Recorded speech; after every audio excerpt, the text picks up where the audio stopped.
ditulis di kolom chat. Selanjutnya, kami akan bacakan pertanyaannya. Assalamualaikum warahmatullahi wabarakatuh. Puji syukur kita panjatkan atas kehadirat Allah Subhanahu wa taala yang telah melimpahkan segala nikmat dan karunia-Nya kepada kita. Salah satunya yaitu nikmat kesehatan sehingga alhamdulillah kita bisa berkumpul dalam virtual ini. Salawat dan salam semoga senantiasa tercurah atas junjungan Nabi Muhammad Shallallahu Alaihi Wasallam, insan pilihan yang telah menunjukkan kita jalan yang terang benderang, yang diridhoi oleh Allah Subhanahu Wa Taala. Teman-teman sekalian, gimana kabarnya hari ini? Semoga masih dalam keadaan sehat ya. Sebelumnya, perkenalkan saya Ical, selaku moderator bedah buku Lentera Badan Eksekutif Mahasiswa Fakultas Agama Islam Universitas Ahmad Dahlan. Pada sore hari ini, hari Sabtu, tanggal 13 November 2021, kita akan bersama-sama mengikuti acara bedah buku dengan judul Bumi Prasangka yang telah ditulis oleh Ustadz Budi Jaya Putra, STHI MH, bersama saya Ical, yang akan memandu jalannya acara hingga akhir nanti. Baik, mungkin teman-teman ada yang belum mengerti apa sih bedah buku itu dan apa tujuannya. Nah, jadi teman-teman, program bedah buku ini merupakan program Lentera BEM FAI yang bertujuan mengupas atau mereview buku hasil karya sivitas atau buku yang ada di lingkungan universitas. Bedah buku ini juga bertujuan untuk memberikan pengetahuan dan wawasan tentang buku yang dibedah, kelebihan dan kekurangan, serta untuk memberikan motivasi bagi mahasiswa untuk menulis buku dan berani berkarya. Selanjutnya, saya ucapkan selamat bergabung kepada pemateri kita yang sangat luar biasa pada sore hari ini, Ustadz Budi Jaya Putra. Bagaimana kabarnya Ustadz? Alhamdulillah, masih semangat. Alhamdulillah.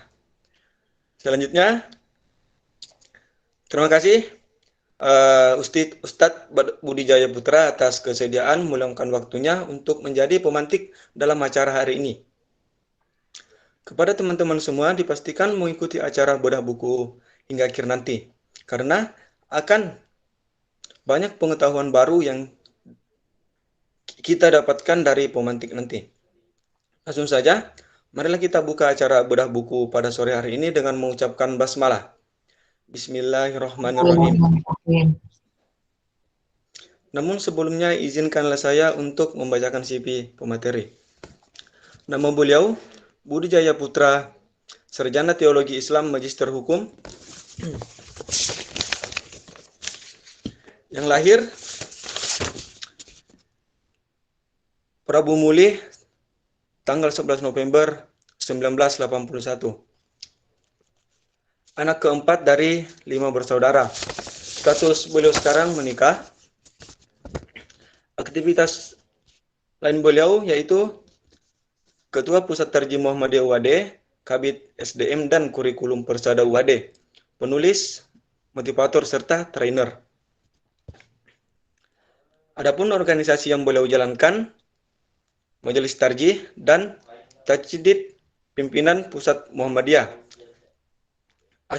Asosiasi Dosen Indonesia, dan masih banyak lagi. Adapun karya beliau sebanyak 21 buku yang telah dipublish. Nah, teman-teman bagi yang ingin lebih kenal dekat dengan Ustadz Budi Jaya, bisa langsung saja follow IG beliau @Budi Jaya Putra. Mungkin nanti bisa di-follow back oleh Ustadz. Itulah tadi CV singkat pemateri. Selanjutnya kita akan menyimak ulasan dari pemantik. Kepada Ustadz Budi Jaya Putra, Sarjana Teologi Islam Magister Hukum, dengan segala hormat kami persilahkan. Baik, terima kasih Mas Ical selaku moderator. Alhamdulillahirrahmanirrahim.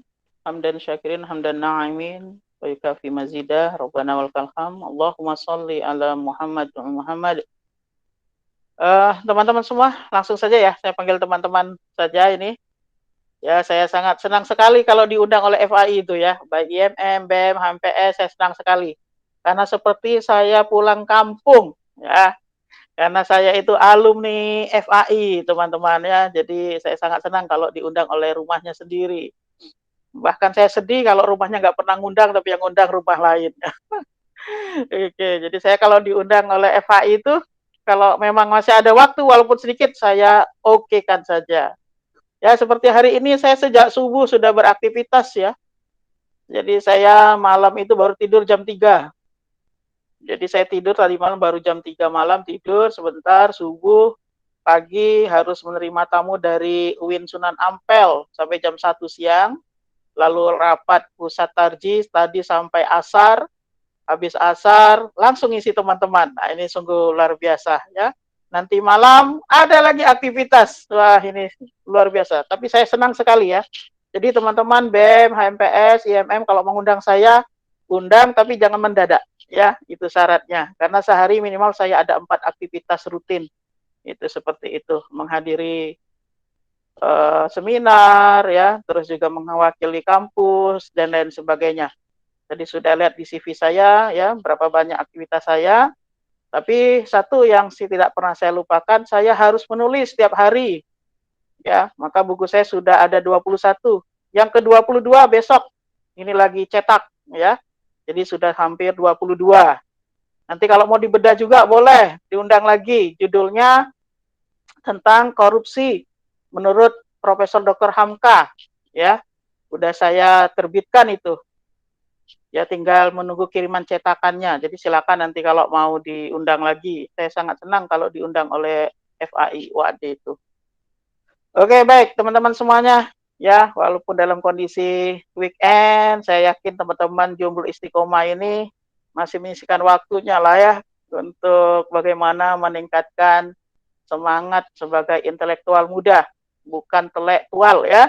Nah, kalau intelektual itu selalu diisi dengan ilmu, tapi kalau telektual itu ya namanya telek, hanya diisi dengan waktu-waktu yang tak berguna. Oke, baik, terima kasih sudah hadir di sini. Saya kalau diundang ngisi tidak pernah melihat berapa jumlahnya ya, tapi semangat teman-teman untuk mengadakan kegiatan. Jadi kalau yang hadir di sini misalnya 15 atau 16 peserta, saya anggap itu isinya 1.600 gitu ya. Oke, baik. Teman-teman bedah buku, kemarin saya sempat diminta judulnya tentang ibu ya. Kalau lalu saya usulkan ganti saja dengan Bumi Prasangka. Entah teman-teman itu sudah pernah baca atau belum, enggak masalah. Ya, karena inti dari kajian ini bukan hanya untuk membedah tapi memotivasi teman-teman ya untuk bisa menulis juga. Nah, sebelumnya next. Oke, inilah sampul depan buku saya ya. Bumi Prasangka. Buku ini sangat-sangat bersejarah dan memotivasi orang. Siapa yang termotivasi buku ini? Banyak sekali. Terutama orang yang hendak menikah. Ya, jadi buku ini saya buat dalam waktu singkat hanya 1 minggu.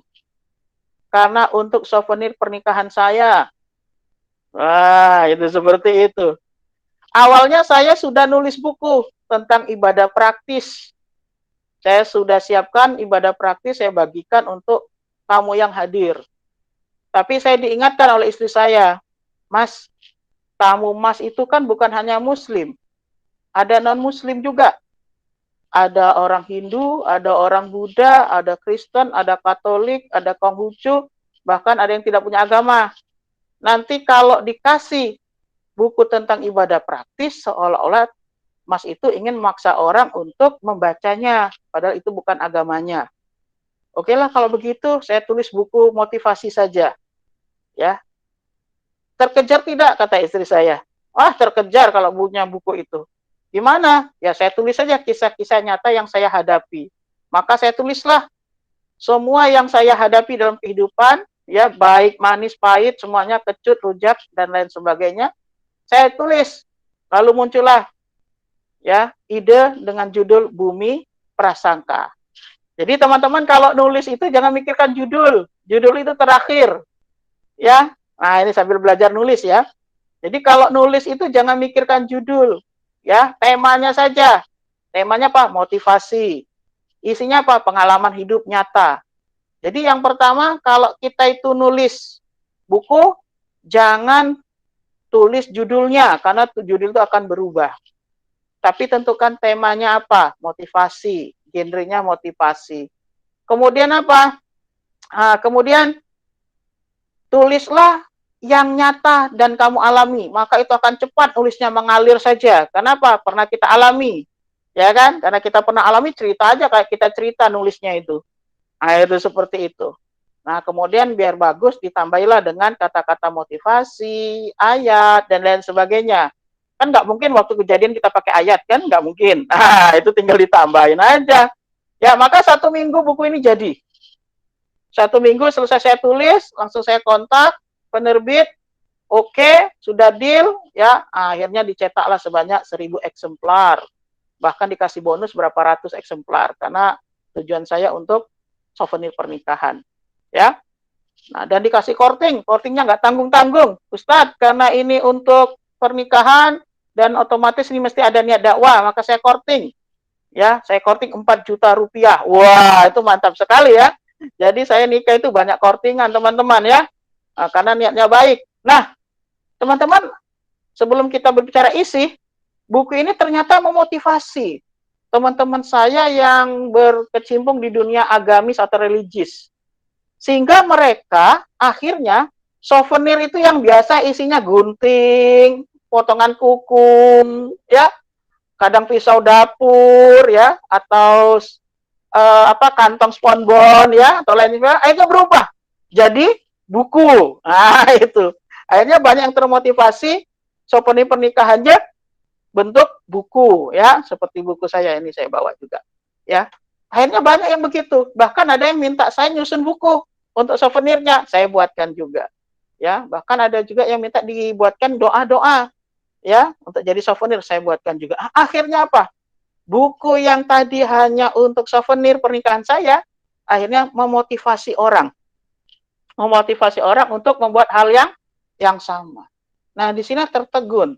Jadi kalau kita itu punya niat baik, ya, jangan takut untuk melaksanakannya. Karena apa? Bisa jadi niat baik kita tadi tidak hanya dinikmati 1-2 orang, tapi bisa memotivasi orang lain untuk melakukan hal yang sama. Nah, ini perlu dicatat oleh teman-teman ya. Oke, baik. Ini buku saya, Bumi Prasangka. Next. Ya. Nah, buku saya ini, teman-teman sekalian yang berbahagia, perlu juga diketahui bahwa Bumi Prasangka ini dicetak tahun 2015 ya. Waktu itu saya belum S2 ya. Itu penyuntingnya Pak Hatip Ramawan. Mesti teman-teman tahu orangnya ya. Nah, itu seperti itu. Nah, kemudian editornya ada berapa orang, termasuk calon istri saya yang jadi editornya, Fitri Agustin. Nah, itu seperti itu. Nah, saya juga punya yayasan BJP Peduli. Nah, buku Bumi Prasangka ini nggak banyak halamannya, cuman 108 halaman. Ya, jadi kalau mau nulis buku itu ya minimal 100 halaman lah, teman-teman ya. Ini ukurannya 14x21, bukan UNESCO ya. Kalau UNESCO kan untuk yang ilmiah. Nah, ini buku yang seperti ini, kenapa kok bisa cepat 1 minggu? Ya, ya karena memang niat tadi. Kalau teman-teman ingin nulis cepat, tulislah apa yang menjadi pengalaman teman-teman. Silakan dicatat nanti kalau ada yang mencatat ya. Tulislah apa yang menjadi ya teman-teman sukai, apa yang menjadi pengalaman hidup teman-teman, maka nulisnya jadi cepat. Nah, kemudian kenapa kok dikasih judul Bumi Prasangka? Nah, ini dia penyebabnya. Ya, saya tulis di kata pengantar itu, manusia sebagai makhluk pembelajar dan terus belajar dari apa yang terjadi. Ya, dari apa yang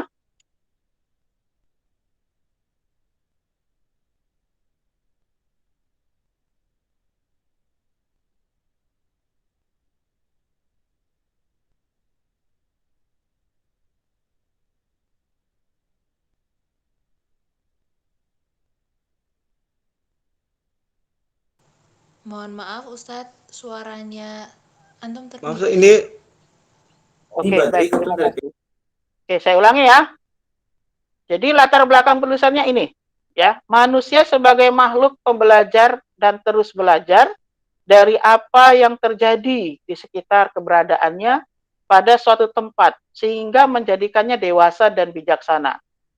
Buku ini merupakan refleksi dari peristiwa-peristiwa yang penulis alami dalam kehidupan sehari-hari, khususnya yang berkaitan dengan prasangka manusia terhadap apa yang terlihat, yang dilihat, dan didengar, serta yang dialaminya. Apa yang penulis alami mungkin juga dialami oleh pembaca. Dari kesamaan itulah harapannya moral value yang terkandung di buku ini dapat menjadi pelajaran bagi kita semua.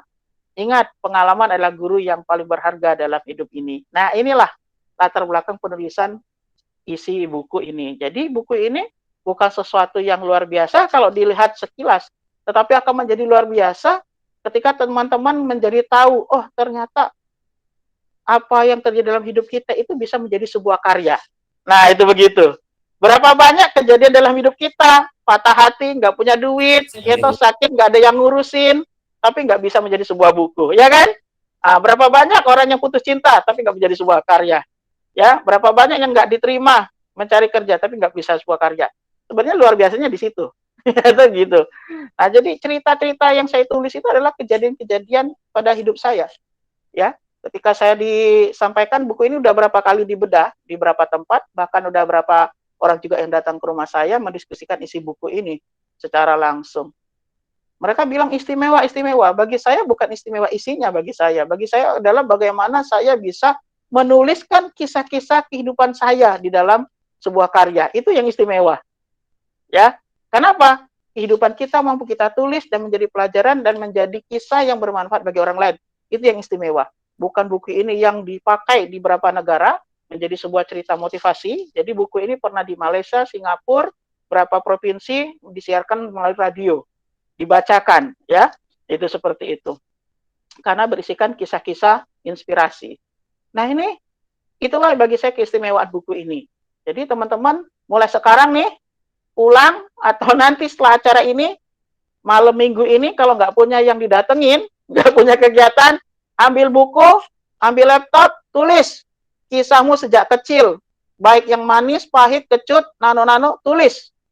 Dan hitung 100 hari ke depan, jadikanlah dia sebuah buku. Karena ini buktinya, buku ini bisa menjadi sebuah karya. Ya, jangan pernah menyepelekan sebuah buku, karena tidak semua orang bisa menuliskan apa yang dia alami. Nah, itu apalagi harus meneliti. Saya ditanya, Ustaz kok bisa menulis sampai sebanyak itu? Padahal Ustaz sendiri sibuk orangnya. Karena saya itu memang dari kecil suka membaca. Ya, dan saya tidak sama dengan teman-teman yang lainnya. Mungkin teman-teman ada yang bisa menerbangkan layang-layang, saya tidak bisa. Karena saya tidak main layang-layang. Saya baru bisa main layang-layang itu ketika saya ke alun-alun selatan. Karena anginnya banyak, saya terbangkan, beli 15.000 bisa terbang. Itu pun harus dikasih contoh oleh penjual, baru bisa menerbangkan. Teman-teman mungkin waktu kecil pernah merasakan main kelereng, saya enggak. Saya waktu kecil kalau nggak ada waktu baca, kalau nggak ada waktu membaca, saya cari kerja, cari duit banyak-banyak. Ya, karena waktu kecil saya ditanya cita-citamu apa? Jadi orang kaya. Nah, itu. Kenapa? Kalau saya jadi orang kaya, saya bisa membantu keluarga saya bisa kuliah yang baik, saya bisa masuk surga dengan amal jariah. Ah, itu dia saya. Ya, saya nggak muluk-muluk ya. Tapi ketika sudah besar, sudah mulai cita-cita pengen jadi apa. Ya, waktu kecil pengen jadi orang kaya. Kenapa? Waktu kecil itu zaman tahun 80-an, itu banyak orang nggak bisa jajan. Kalau ada tukang sate lewat, kita hanya menikmati asapnya saja. Ya kan? Ada tukang sate, kita cuma dapat asapnya doang. Beli enggak? Itu begitu, ya. Oke, itu. Oke, next, Mbak. Siapa operatornya? Ya. Ini daftar isi dari buku saya. Sangat sederhana judulnya. Dicurigai, ya. Ada 2, tukang sapu, tukang parkir, dikira ustadz, dikira dosen. Jangan takut jadi imam, ya. Soto, kesiapan panitia, salah ambil, jadi 2 tulisan, tertinggal, tangisan tilawah, suka bercanda, dan seterusnya. Ya, ada pohon keramat, ada sampah durian. Ini kisah-kisah yang saya alami. Ya, dan teman-teman juga bisa baca buku yang sebelum ini, saya punya buku, judulnya Sejuta Cara Untuk Bisa. Ini bukunya lebih tebal lagi dari buku ini. Warnanya hijau, Sejuta Cara Untuk Bisa, itu sama. Ya, isinya cerita juga. Ya, nah itu kalau itu agak lama nulisnya karena tebal sekali bukunya, ya. Nah kalau ini cuma 108 halaman, sederhana sekali, ya. Kok judulnya sederhana, ada DRA cuma judulnya. Karena memang untuk judul itu tidak usah dibuat di awal. Tapi ketika kita sudah menuliskan apa yang jadi buah pikiran kita baca ulang, barulah kita menemukan kata yang tepat untuk judul. Itu. Karena judul itu kan harus menarik. Ini coba, DRA ini apa maksudnya? Orang kan jadi bertanya, kok ada judul DRA? Itu apa maksudnya? Nah, orang akhirnya pengen buka. Apa yang dimaksud dengan DRA? Kan begitu ya. Pohon keramat, ini yang suka mistik. Kan tertarik dia. Wih, ada cerita mistik nih mesti. Kan ada kata keramat. Ya kan? Itu gitu ya. Kok ada judul dikira dosen? Orang sudah punya pasaran. Oh, mesti itu karena begini-begini. Tapi penasaran, apa sih sebenarnya isinya? Itu. Jadi kalau buat judul itu harus menarik, teman-teman. Ya, gak usah panjang-panjang. Misalnya, cinta kejedut tembok, tembok roboh, mati ketimpa tembok. Nggak usah itu terlalu panjang. Ya, jadi judul buku itu kecil-kecil aja buat orang penasaran ya. Itu seperti itu, nggak usah panjang-panjang ya. Nah, saya mohon maaf, ini saya sampai jam berapa menyampaikan materi sebelum saya lanjutkan?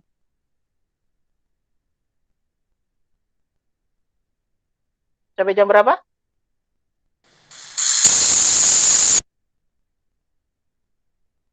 Oh, kalau nggak ada jawaban berarti sepuasnya ya. Oke, nggak ada jawaban berarti terserah saya ya. Kalau saya itu ngomong sampai malam nggak apa-apa. Oke, baik. Coba saya akan ceritakan ya. Ini ada cerita di sini. Teman-teman ada 29 judul. Silakan pilih mana cerita yang kira-kira menurut teman menarik akan saya ceritakan.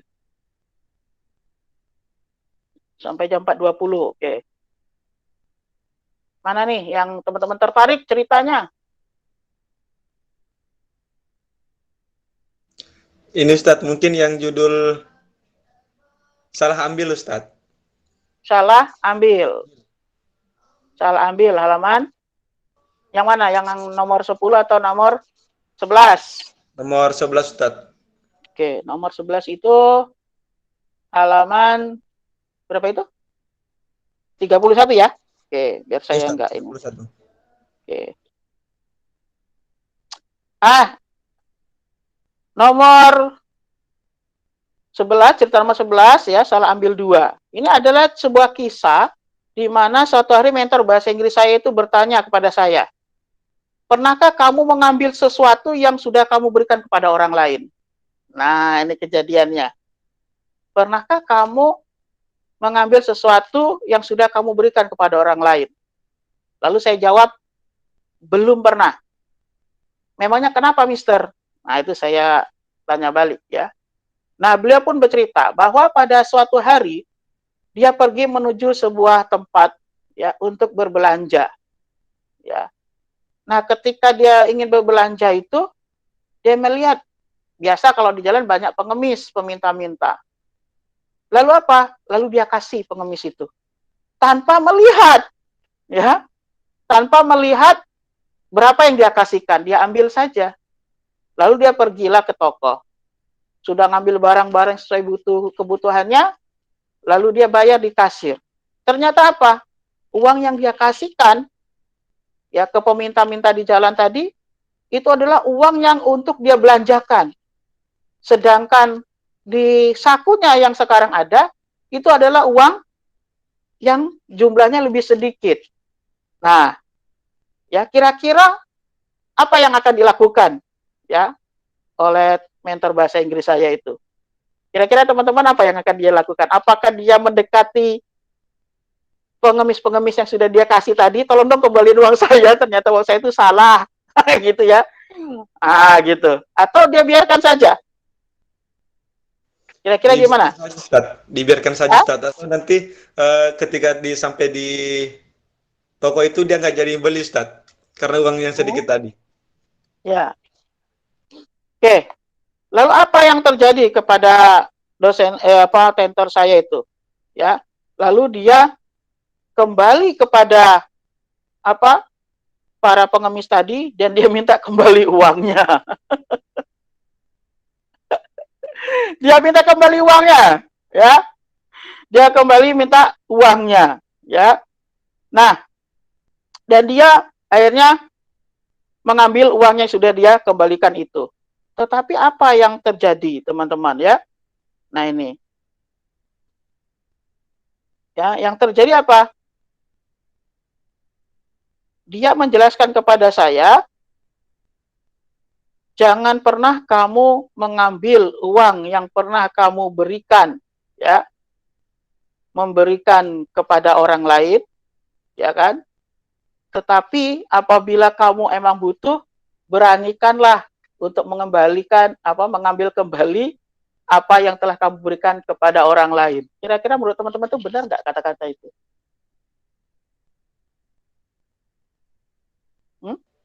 Benar, Ustadz. Kenapa kira-kira? Karena posisinya kita juga sama-sama butuh, Ustadz. Kita sama-sama butuh. Oke. Ya. Ada lagi?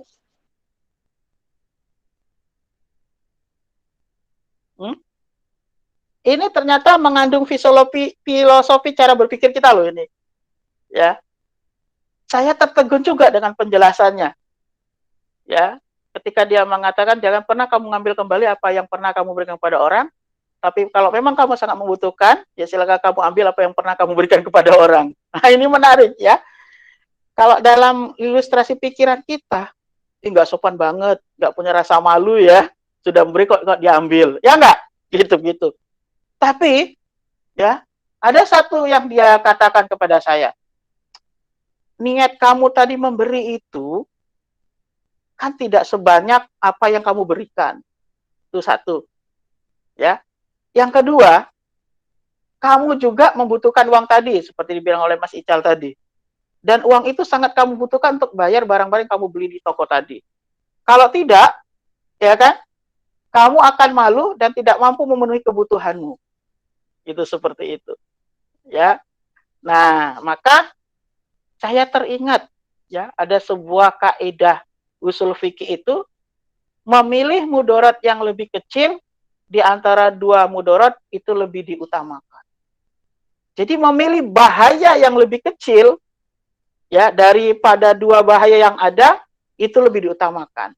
Jadi begini, ketika dia tidak bisa membayar barang yang sudah dia beli di toko, membayarkan nggak bagi Mister saya tadi? Kira-kira membahayakan. Karena apa? Dia tidak bisa memenuhi kebutuhannya. Tapi kalau dia minta lagi uangnya tadi kepada para pengemis tadi, lalu dia ganti dengan jumlah yang lebih kecil, dan dia minta maaf, ya kan? Bahayanya lebih kecil apa lebih besar daripada dia bayar ke toko? Lebih kecil. Paling malu, ya toh?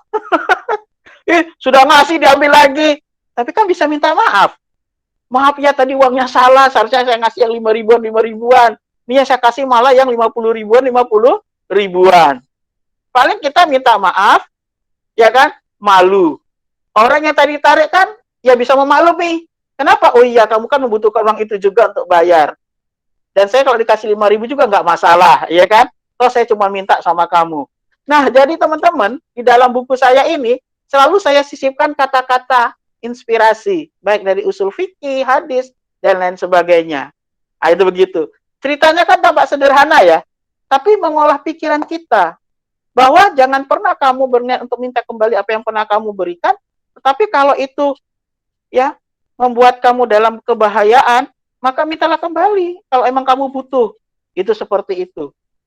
Nah, itu seperti itu. Jadi, dalam hal ini bukan berarti kita misalnya sudah ngasih orang, tolong kembaliin, ya kan? Itu tergantung posisinya di mana. Contoh lagi, kalau teman-teman mengikuti kajian saya di Islamic Center tentang fikih nikah, ada yang namanya mahar, ada yang namanya hadiah.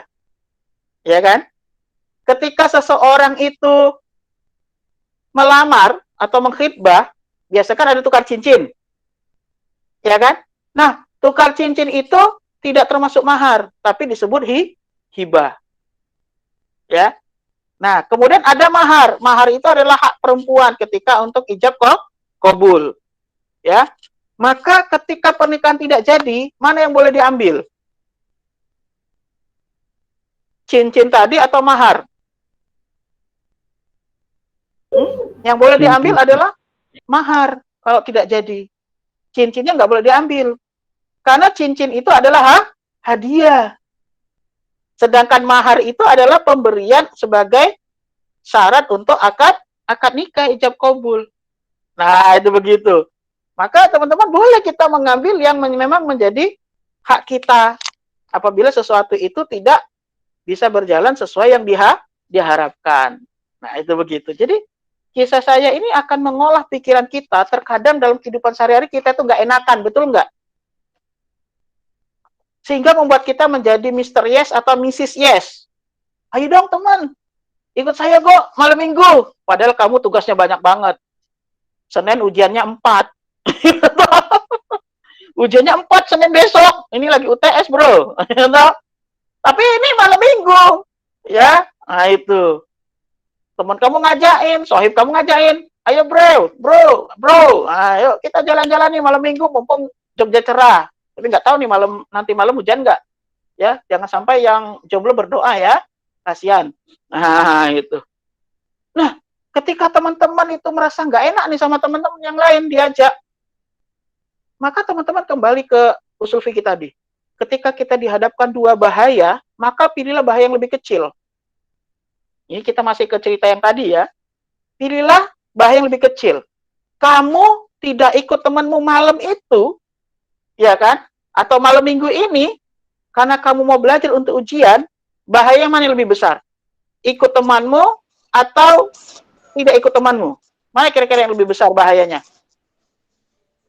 Tidak ikut teman. Yang bahaya tidak ikut teman atau ikut teman yang bahaya lebih besar? Ikut teman. Nah, bahaya yang lebih besar adalah ikut teman kamu malam ini. Kenapa? Kalau kamu ikut temanmu, maka kamu kurang waktu untuk belajar. Ya kan? Menyebabkan masa depanmu dalam waktu yang panjang. Tapi kalau kamu nggak ikut temanmu malam ini, paling kamu dianggap, ya kan, tidak setia kawan.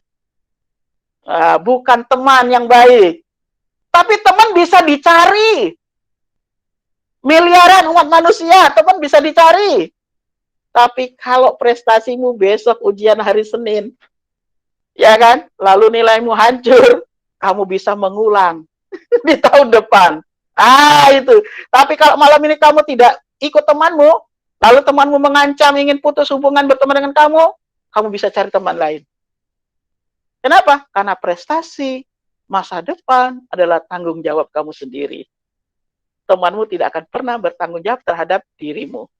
Paham ya maksud saya? Nah, itulah gaya tulisan yang ada di buku ini.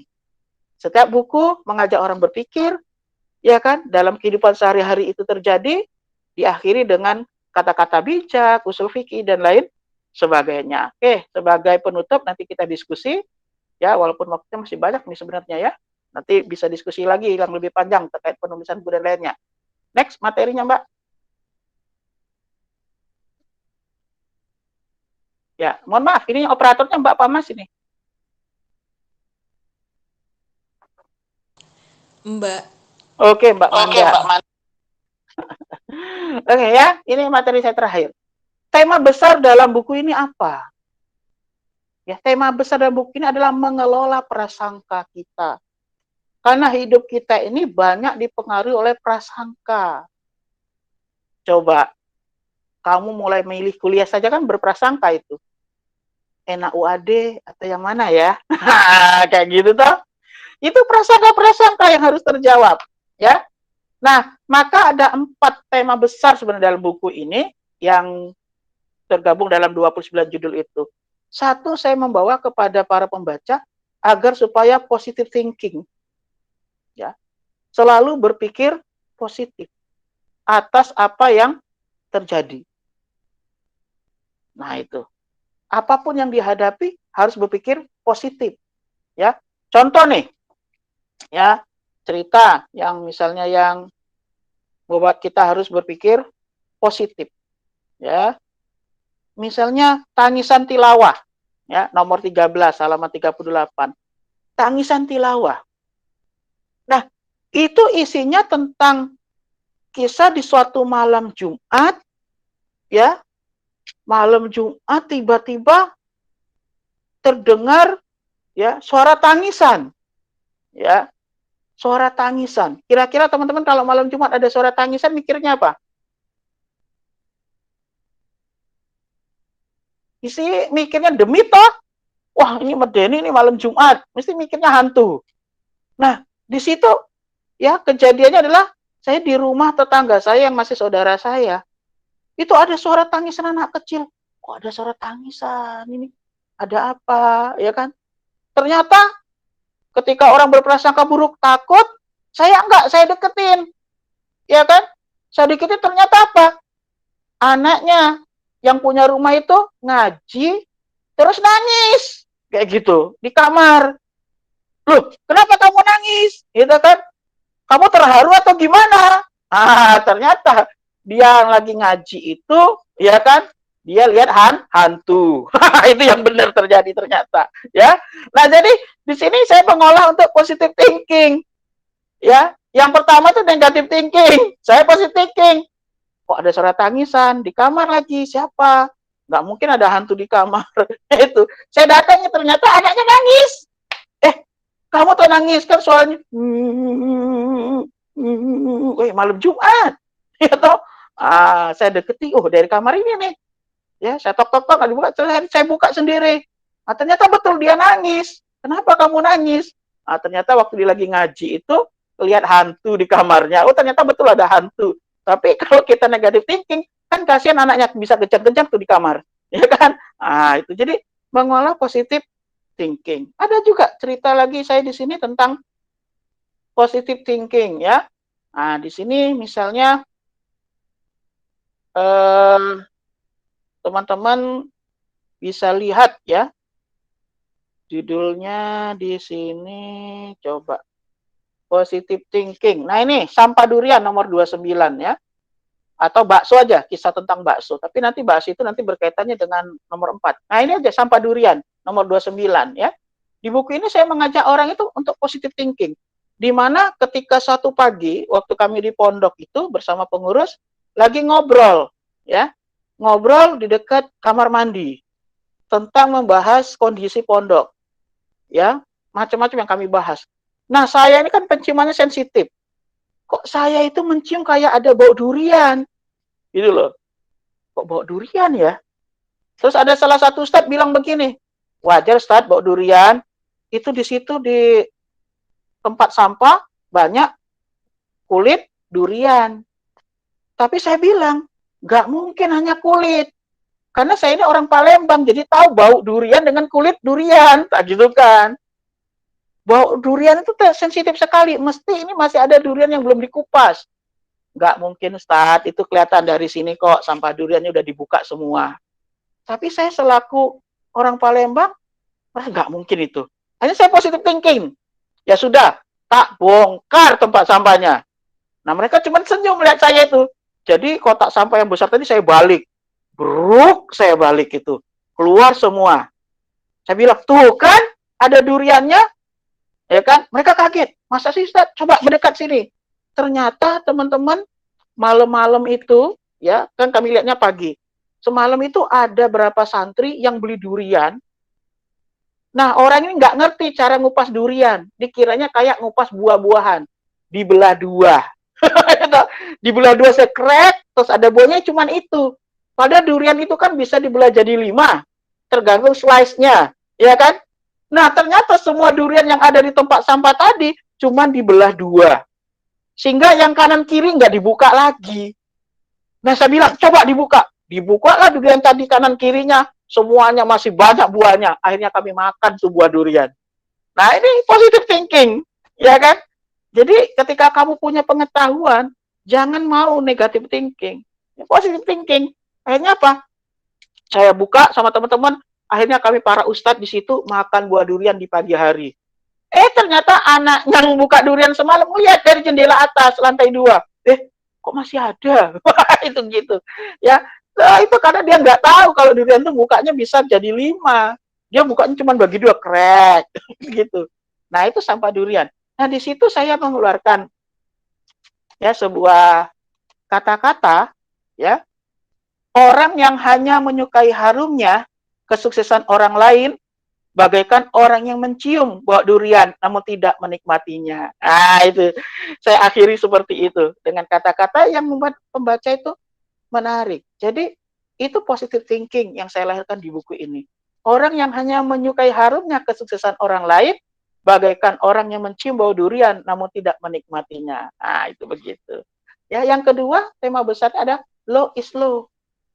Kamu ya adalah kamu. Jangan pernah menyamakan dirimu dengan orang lain. Ya, ini tema besarnya. Kamu ya adalah kamu. Jangan pernah menyamakan dirimu dengan orang lain. Kehidupan kita ini, teman-teman, kebanyakan suka menyamakan diri kita dengan orang lain. Itu salah. Ya, salah besar. Ya, maka tadi saya bilang, saya tuh nggak bisa main kelerek, saya nggak bisa main layang-layang. Kenapa? Saya dari kecil sudah berpikir, kalau saya ngikutin orang main, padahal saya ini dari keluarga yang berbeda, dari ekonomi yang berbeda, saya bisa apa nanti? Kalau cuma main ya bisa saja. Maka saya punya prinsip waktu itu, ya, Budi, biar saja hari ini kamu bekerja keras, ya, karena waktu kecil saya itu cari uang sambil sekolah, kerja tempat orang sambil sekolah. Jadi kalau sekolahnya masuk siang, pagi saya kerja. Saya punya prinsip, Budi, biarlah ya kamu saat ini di waktu mudamu ini kamu bekerja keras, tetapi temanmu main-main.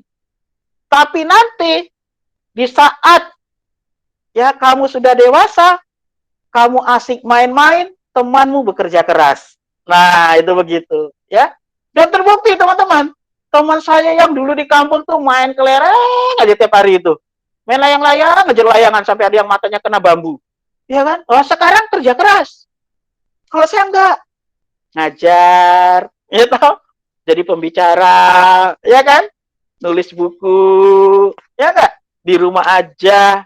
Keringetnya aja nggak keluar, di AC tuh, di AC di kantor masih di AC. Iya kan? Nah, di situ saya, oh iya ya, law is law. Bukan bahasa Inggris loh ini. Nah, ini teman cari, law is law itu artinya pengacara adalah pengacara. Artinya, ini law is law. Kamu ya kamu, nggak usah pernah kamu berpikir ya bahwa kamu itu sama dengan orang, nggak boleh. Ya, nah itu. Kemudian yang ketiga, kalau bisa kenapa tidak? Ini jadi moto hidup saya. Kalau bisa, kenapa tidak?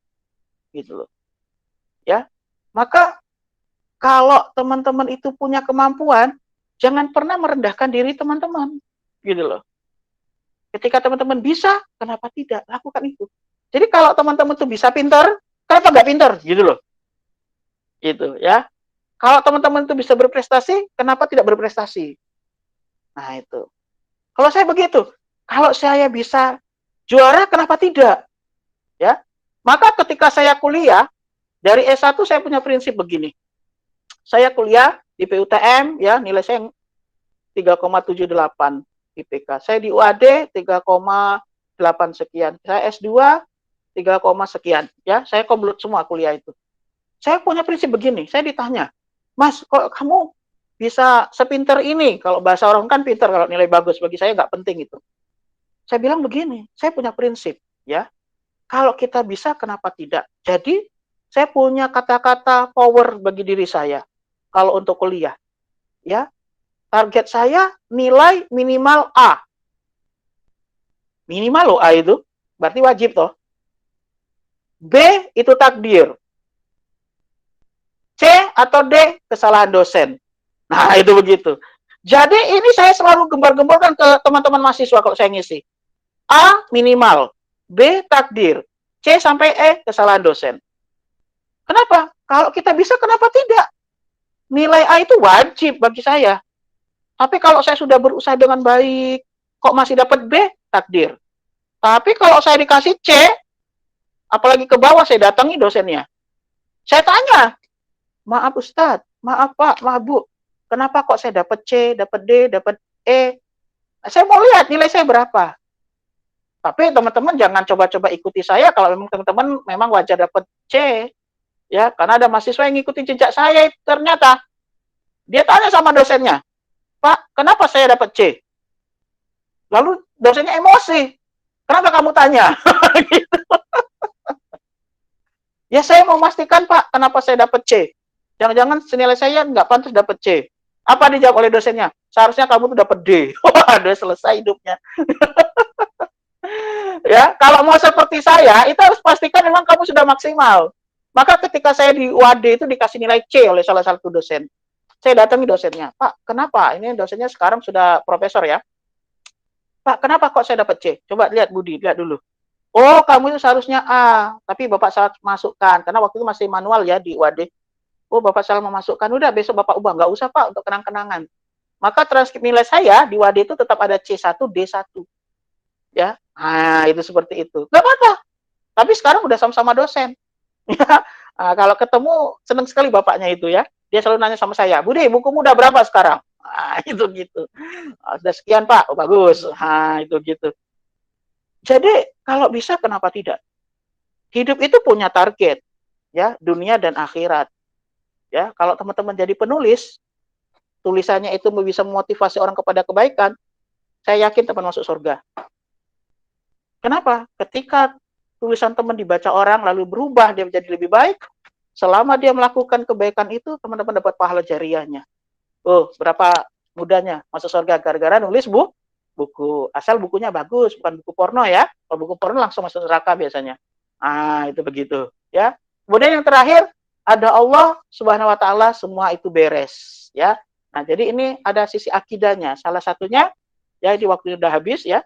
Salah satunya tentang ya, saya ambil aja nih judulnya yang mungkin orang akan lucu juga bacanya, bakso. Ah, itu. Ya, judul nomor 25, bakso. Kalau ada Allah semuanya beres. Artinya ini ke unsur akidah, ketawakalan kita kepada Allah.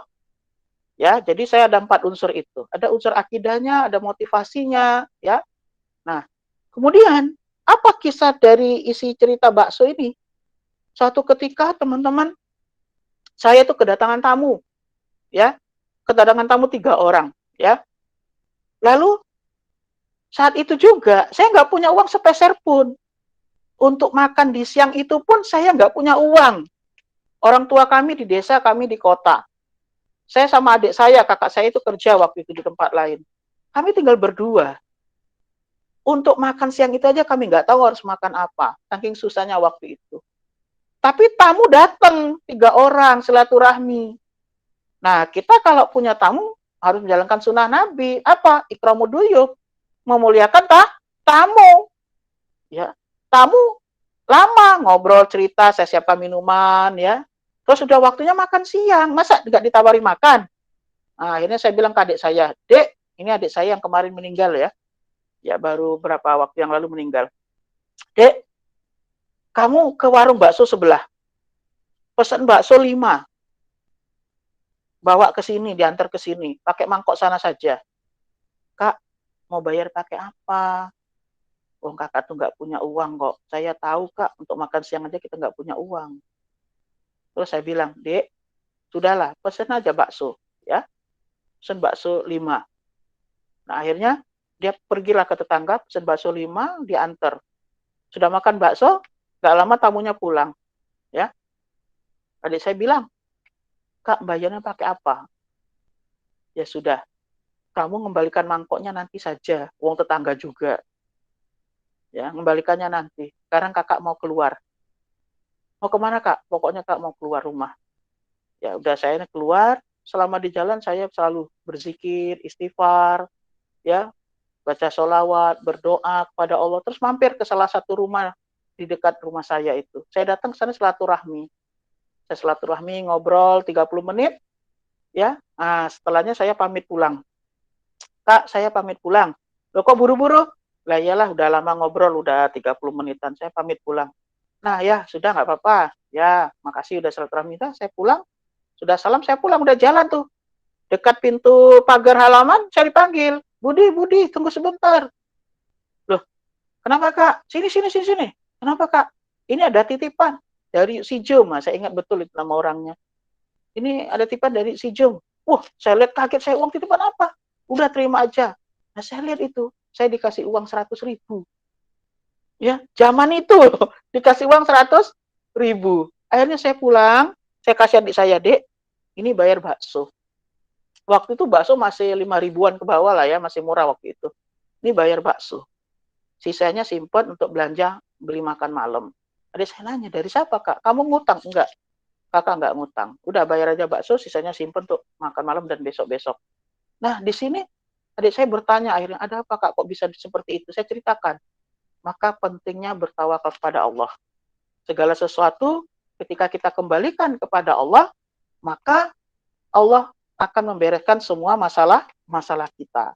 Nah, ini teman-teman ada nilai akidahnya, ya. Jadi cerita kita itu ada nilai akidahnya. Nah, di akhir buku saya coba lihat ya, ada sebuah tulisan ya yang saya tampilkan, kerjakan kewajibanmu sebaik-baiknya sesuai kemampuanmu dan sisanya biarkan tangan Tuhan yang bekerja. Nah, itu saya tulis begitu. Ya, sebagai penutup kisah tentang bakso. Kerjakanlah kewajibanmu semampumu. Sisanya biarkan tangan Tuhan yang bekerja. Oke, baik teman-teman, saya kira begitu. Silakan kalau nanti ada didiskusikan ya tentang buku saya ini. Kalau mau ada pertanyaan tentang cara menulis dan lain sebagainya, monggo. Saya akhiri dulu ya. Assalamualaikum warahmatullahi wabarakatuh. Waalaikumsalam warahmatullahi wabarakatuh.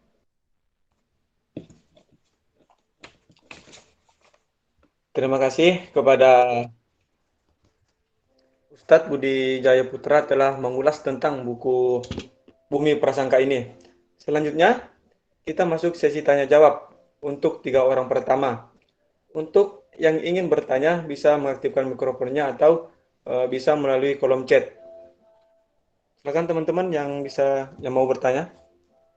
Silakan Mbak Amanda, ya, kalau mau bertanya.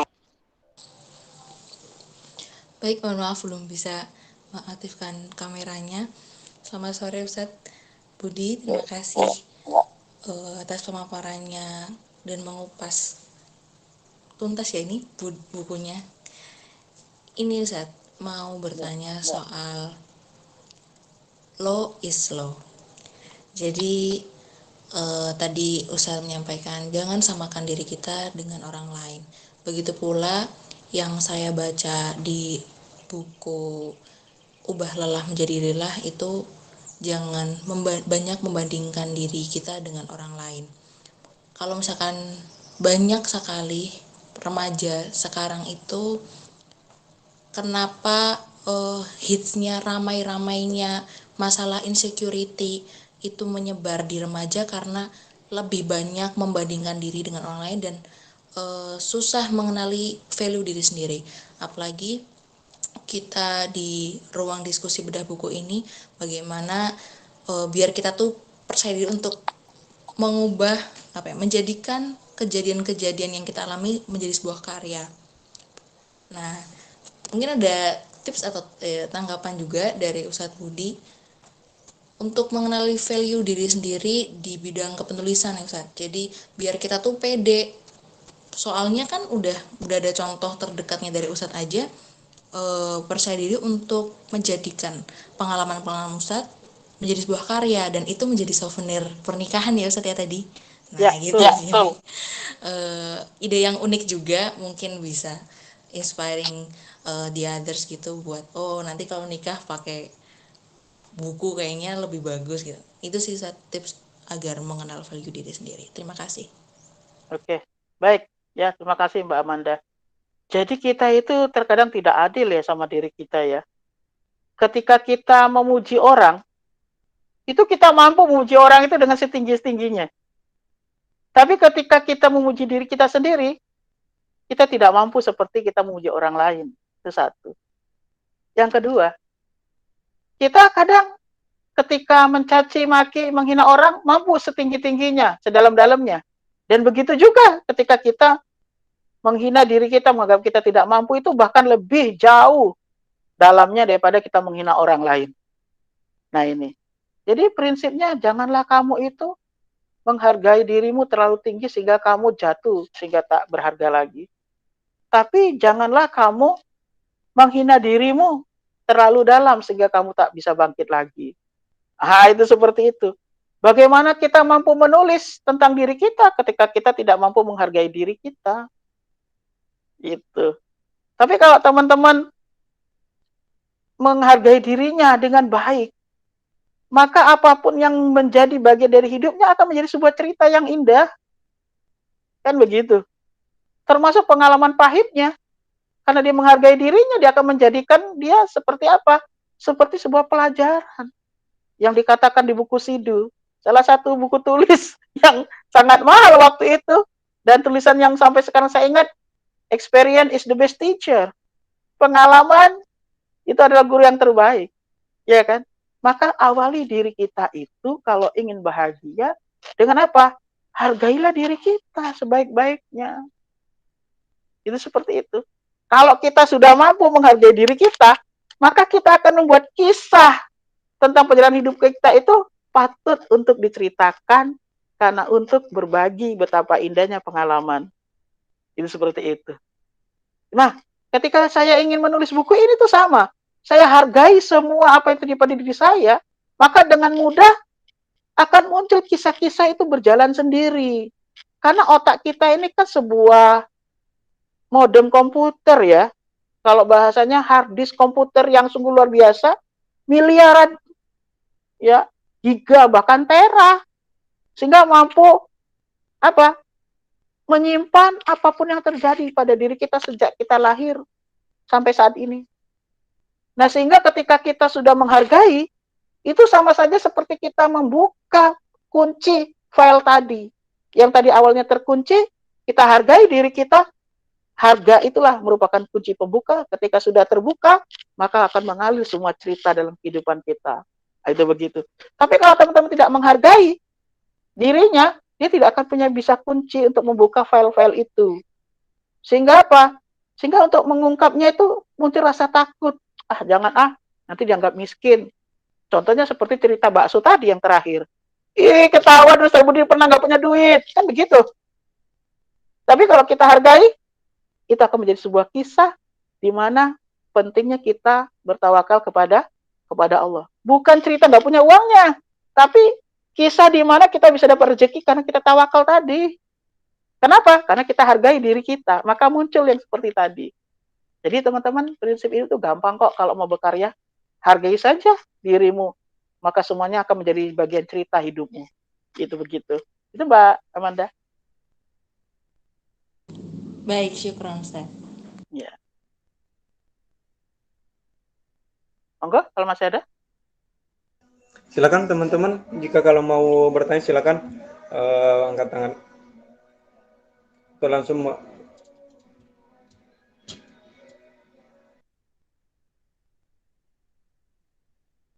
Belum ada? Saya tambahkan satu cerita ya, supaya kita itu low is low. Kamu adalah kamu, ya. Jadi saya itu memang sukanya menulis dan tidak mau waktu saya itu habis sia-sia. Jadi saya kalau pulang kantor ke rumah, ya, melakukan aktivitas seperti biasa. Kalau nggak ada kegiatan, ya, saya nggak buka HP, saya menulis. Jadi kalau malam Senin, nah ini malam Senin ya, kalau malam Senin itu biasanya saya sama istri saya suka nonton TV. Jadi kami itu punya TV jarang ditonton. Kecuali malam Senin. Atau memang saya nggak punya kerjaan. Nah itu, nonton TV. Jadi ketika nonton TV, saya tuh nggak betah. Akhirnya apa? Tangan saya tuh kayak bergerak sendiri. Kayak gatel-gatel gini. Kata istri saya, Mas ini tangannya gatel ya. Ya sudah, ngetik aja situ. Nah itu akhirnya saya buka laptop, saya ngetik, ya toh, begitu, ya. Nah lalu ditanya istri saya itu terkait saya itu, karena ada yang curhat, wah Mbak, saya itu kadang dinomor duakan oleh suami saya. Kenapa? Suami saya itu kadang lebih milih teman-temannya main futsal. Ada lagi yang cerita, teman-temannya tuh suka kumpul mancing. Ya suami saya itu suka kumpul-kumpul main catur, kayak gitu ya. Kalau Pak Budi gimana Mbak? Dia hobinya apa? Wah, saya itu kalau masalah cemburu seperti itu saya lebih banyak daripada kalian, kata istri saya. Kalau kalian cemburu dengan teman suami kalian, kalau saya cemburunya lebih banyak. Masa sih Mbak kok cemburu kayak gitu? Iya, saya tuh paling cemburu kalau suami saya itu sudah dapat surat permohonan pembicara. Contohnya sore ini, saya belum pulang gara-gara ngisi kalian. Nah, itu padahal malam minggu. Saya juga cemburu kalau suami saya tuh lagi baca buku. Karena suami saya kalau udah baca buku, lupa kalau dia sudah menikah. Nah, itu gitu. Saya cemburu dengan laptopnya. Kenapa? Suami saya itu kalau udah punya laptop lupa kalau saya ini istrinya. Nah, sampai seperti itu. Lalu kata istri saya, ditanya lagi, terus solusinya gimana? Ya sudah, memang itulah jiwa suami saya. Selama dia tidak membuat saya cemburu kepada makhluk lain, tidak apa-apa. Nah, itu seperti itu. Nah, jadi law is law itu sangat penting ya, apalagi mahasiswa. Kita anak muda ini seringkali terjebak oleh teman-teman kita sendiri. Ya, teman-teman kita itu bisa apa, kita juga pengen bisa apa. Teman-teman kita ngelakuin apa, kita juga pengen bisa melakuin apa. Jangan seperti itu. Tapi coba kamu renungi dirimu itu punya apa. Lalu explore menjadi sesuatu yang lebih berharga. Itu seperti itu. Kalau orang tanya, Ustadz apa bisa kami ini menulis? Semua orang bisa menulis. Tapi kuncinya hargailah dirimu dulu, baru kamu bisa menulis dengan baik. Ya, saya pernah nulis jurnal itu dalam waktu 4 jam dan langsung terbit. Ya, saya ditanya, Sabudi kok bisa secepat itu? Karena saya hargai diri saya. Ketika saya punya waktu, maka saya manfaatkan untuk membaca. Maka ketika diminta untuk nulis jurnal, saya bisa nulis dalam waktu 4 jam dan itu bisa diterima di jurnal nasional. Ini penting.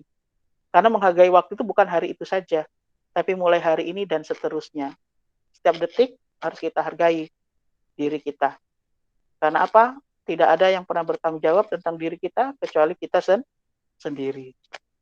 Teman hanyalah sebuah hubungan. Ketika kamu ingin dihargai, maka kamu harus bisa bermanfaat bagi teman itu. Ya kan? Pasangan adalah sebuah hubungan. Dia akan menghargaimu kalau kamu mampu memenuhi kebutuhannya. Coba bayangin. Jadi kalau kita tidak menghargai diri kita sekarang, bagaimana dengan masa depan kita? Oke, saya kira begitu ya. Teman-teman silakan kalau masih ada yang mau tanya-tanya silakan. Silakan teman-teman yang ingin bertanya.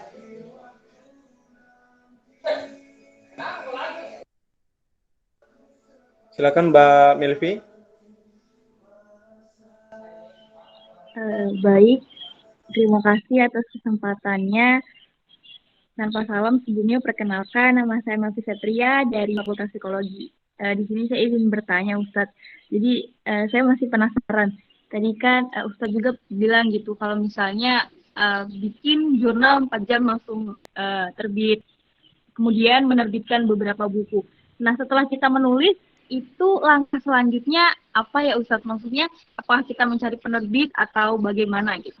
Itu saja, terima kasih. Oke, baik. Nah, tergantung niat kita, Mbak. Mau ngapain tuh? Jadi segala sesuatu itu tergantung niatnya. Ya, jadi niat kita itu mau apa dulu. Ini seperti ini sekarang nih ya, saya mohon maaf. Saya walaupun lagi ngomong dengan teman-teman, ini saya lagi buka jurnal ini. Ya, saya lagi buka jurnal nih, kalau nggak percaya. Saya lagi buka jurnal, gitu. Bukan menyepelekan teman-teman, karena ketika saya bilang sama teman, ayo siapa yang mau tanya silakan, saya nunggu, saya lagi buka jurnal. Sehingga waktu saya tidak banyak habis yang sia-sia. Jadi begini, niat kita nulis itu untuk apa? Itu ya, itu. Contoh nih, contoh jurnal kok cepet banget. Nulis jurnal bisa sampai 4 jam. Karena niat saya dari awal itu, saya tuh harus banyak mendapatkan pengetahuan. Dan pengetahuan itu tidak bisa dalam satu waktu. Kenapa bisa 4 jam itu? 4 jam itu adalah hasil dari membaca yang bertahun-tahun. Sudah terkumpul di kepala. Ketika ada, Pak Budi tolong dong buat jurnal dengan judul seperti ini. Ya itu seperti itu.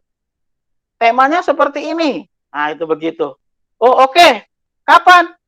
Kalau bisa malam ini. Nah kayak gitu. Oh oke. Akhirnya malam itu saya ingat-ingat. Temanya seperti ini, gini. Nah, di kepala saya ini seperti bermain membuka file-file itu. Nah, niat saya adalah apa? Menulis jurnal ya sesuai bidang saya dan sesuai kebutuhan orang saat itu. Nah, itu bermain sendiri di kepala itu. Oh, ini pernah ada di buku ini, saya buka. Oh, ini pernah ada di buku ini. Oh, buku ini. Jadi, kalau ditanya bagaimana menulis cepat itu ya karena kita sudah pun menabung bacaan sebelumnya. Lalu kalau pertanyaannya, bagaimana setelah kita menulis, kita langkah apa yang harus kita lakukan? Kok bisa diterbitkan? Oh, gampang sekali. Sekarang teman-teman kalau mau cari penerbit itu mudah, ya, mudah sekali, apalagi di masa pandemi ini, ya. Di masa pandemi ini saya di tahun 2021 ini sudah 3 buku, ya. Kok bisa secepat itu? Karena musim pandemik, jadi buku itu tidak hanya dicetak secara seperti ini, tapi bisa dijual melalui aplikasi Google Play itu, ya. Nah, kemudian mereka itu tidak butuh lebih banyak dana untuk mencetakkan.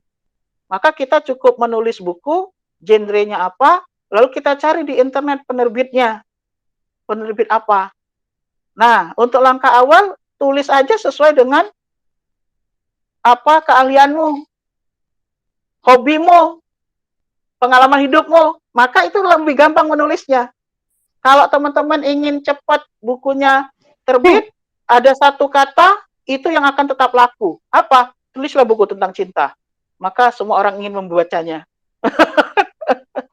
Iya, tulislah buku tentang cinta, maka semua ingin membacanya. Tulis. Pengalaman cinta teman-temanmu yang curhat kepadamu, tulis. Lalu cari penerbit, ya, yang menerbitkan bukan buku pelajaran, ya, dia akan membaca itu. Nah, itu akan cepat. Kalau teman-teman bukunya pelajaran, ya berilah pada penerbit yang buku pelajaran. Itu kalau mau ada kerjasama jual beli, ya. Kalau mau ada kerjasama jual beli, jangan salah masuk ke penerbit. Nah, kemudian kalau teman-teman ingin menjadi penulis yang menerbitkan indie, terbit buku indie, ya. Jadi tidak ada perjanjian jual beli.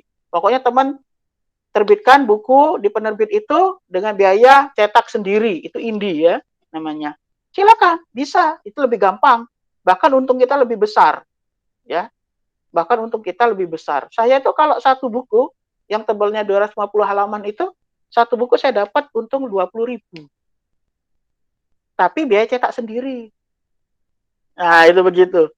Jadi saya terbitkan, ya, ke penerbit. Sekarang banyak yang menerima. Kalau kita mau dengan biaya cetak sendiri, mereka akan menguruskan ISBN-nya, bahkan HKI-nya, mereka akan layout tulisan kita, mereka akan edit tulisan kita, cover mereka yang buat, tapi biaya cetaknya kita sendiri. Ada yang seperti itu mau. Nah, itu kalau kita banyak teman, cepat lakunya untung. Tapi kalau nggak banyak teman, ya rugi, karena sulit lakunya. Itu seperti itu. Tapi kalau teman-teman mau memasarkan sendiri, ya boleh saja, silakan. Apalagi sekarang online, bisa masuk di internet. Jadi ada dua cara teman-teman kalau mau cepat. Ya, kalau mau cepat terbit itu gampang sekali. Terbitkan indie yang pertama, karena uangmu sendiri itu cepat. Yang kedua adalah cari penerbit yang itu membutuhkan buku. Nah, sering itu dipromosikan. Monggo siapa yang mau menerbitkan buku. Nah, biasanya itu murah. Ya, nanti kita dapat biasanya diskon 25%. Jadi kalau buku ini misalnya harganya 35, nanti kita kalau mau buku ini di diskonnya 25%. Nah, itu seperti itu. Jadinya berapa? Sekitar 10 ribuan, ya. 10 ribu lebih. Nah, disitulah keuntungan kita. Itu seperti itu. Tapi bisa jadi teman-teman simpen dulu. Ya toh, nunggu momen yang tepat. Misalnya bulan Februari, ya toh. Bulan Februari itu bulannya katanya 14 Februari itu bulan apa itu ya? Bahasa anak sekarang itu sudah lama nggak dilakukan karena pandemi. Valentine Day. Nah, teman-teman sudah jadi nih bukunya di bulan November nih, udah jadi bulan November. Tunda terbitnya. Terbitnya di awal Februari. Nah, itu gitu. Mesti laku. Ya, karena momennya tepat. Ya, nah itu seperti itu. Bisa. Tapi kalau teman-teman nulis buku motivasi, kapanpun bisa terbit. Ya, kapanpun. Dan banyak yang mau menerima. Apalagi kalau teman-teman punya modal, lebih baik terbit secara indie, untungnya lebih besar, ya. Nah, itu seperti itu, untungnya lebih besar kalau terbit secara indie. Nah, kalau mau lebih cepat lagi nih, ya, kita mampunya cuma nulis 2 halaman, gabung nih semua peserta sekarang yang kumpul, ada sekitar 7 tambah 11, berarti 18 orang. 18 orang nulis 2 judul, digabung, terbitin bareng, jadi. Kalau mau, gampang, kita buat grup tuh. Saya ajarin nulis bareng kita. Nanti satu orang paling modalnya cuma berapa? Bisa. Nulis bareng tentang apa? Mau motivasi, mau kisah cinta, ya kan? Nah, bisa. Kita tentukan temanya. Nah, itu kalau mau dilanjutkan pertemuan ini. Ya kan? Ya Ustadz, kita nulis bareng.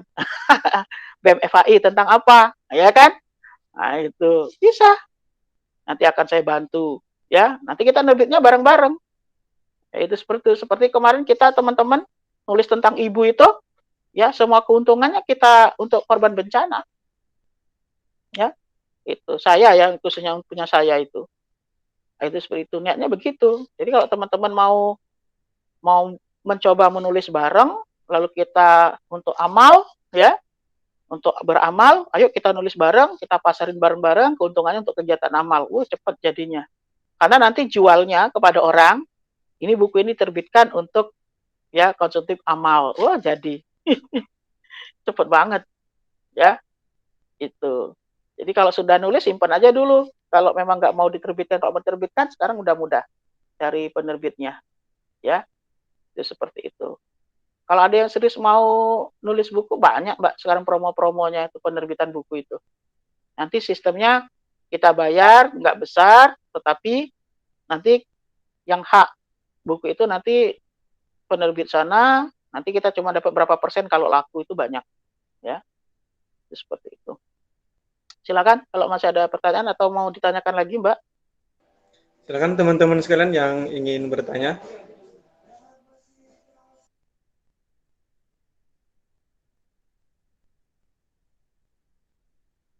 Sambil menunggu teman-temannya yang lainnya mempersiapkan pertanyaannya, saya ingin bertanya dulu, Pak.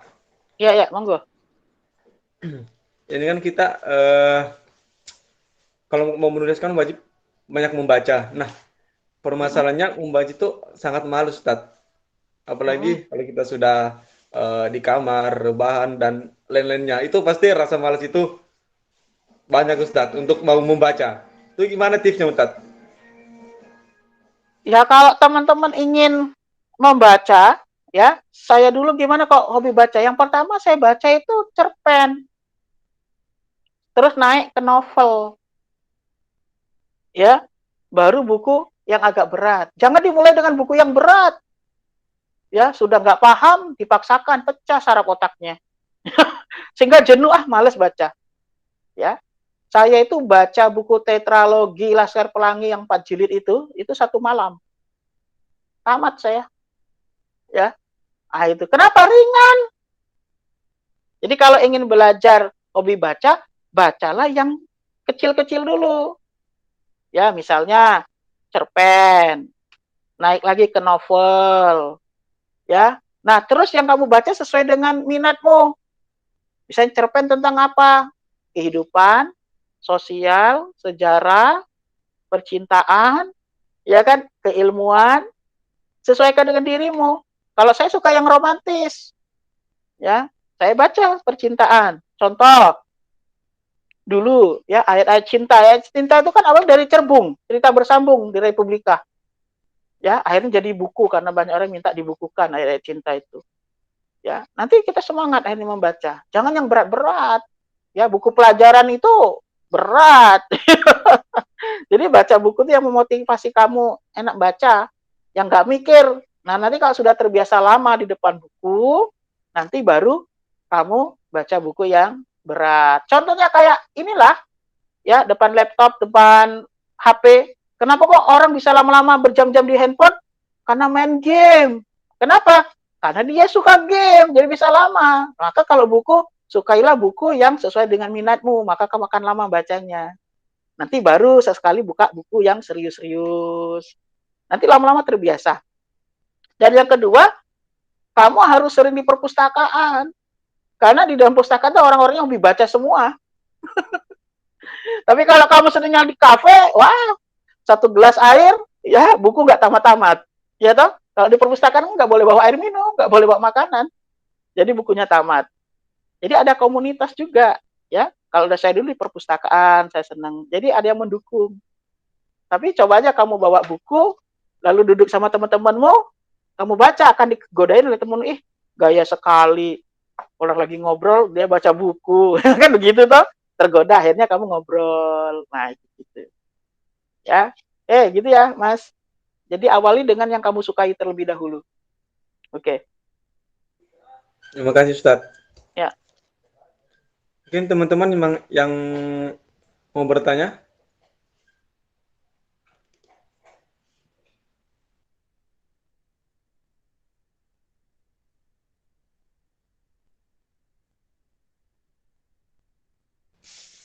Kalau tidak ada, kita langsung saja ke selanjutnya.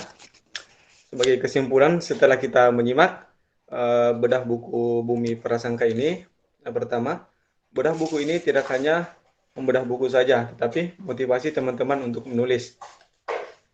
Kalau teman-teman mau menulis, jangan menulis judul terlebih dahulu, tulislah tema terlebih dahulu. Nah, tulislah cerita yang pernah kamu alami, dan sambil tambahkan ayat-ayat. Kemudian selanjutnya, pengalaman adalah guru yang paling berharga dalam hidup.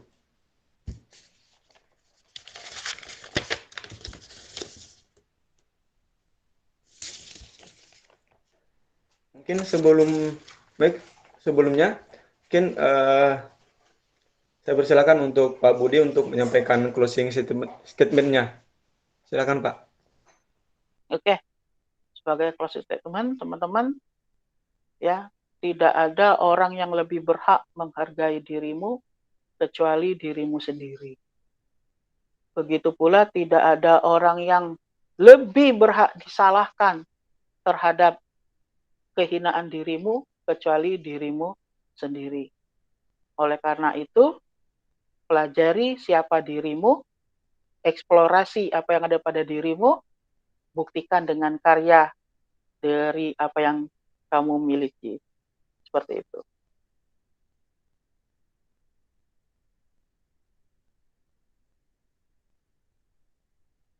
Oke, saya kira begitu. Terima kasih teman-teman semuanya. Ustaz. Selanjutnya penyerahan sertifikat pemantik secara simbolik kepada operator dipersilakan.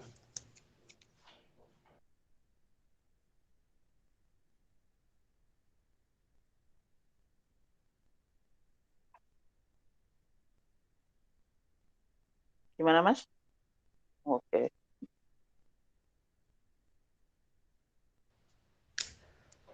Berikut sertifikat untuk Ustadz, mohon diterima ya Pak.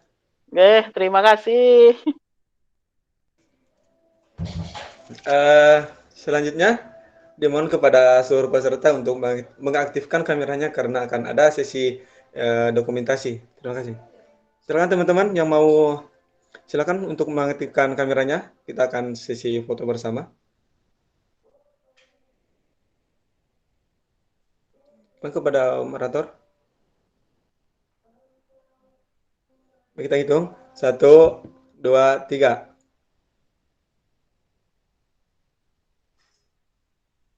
Sekali lagi. 1, 2, 3.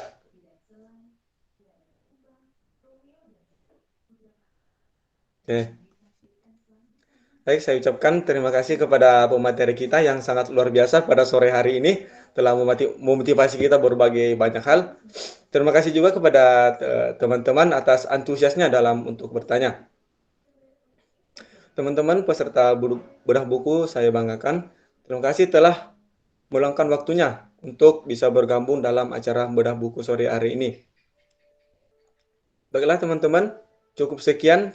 Dan marilah kita menutup acara pada sore hari ini dengan melapaskan Alhamdulillah. Alhamdulillahirabbil alamin. Alhamdulillahirabbil alamin. Syukron Ustaz. Sekali lagi, sama-sama.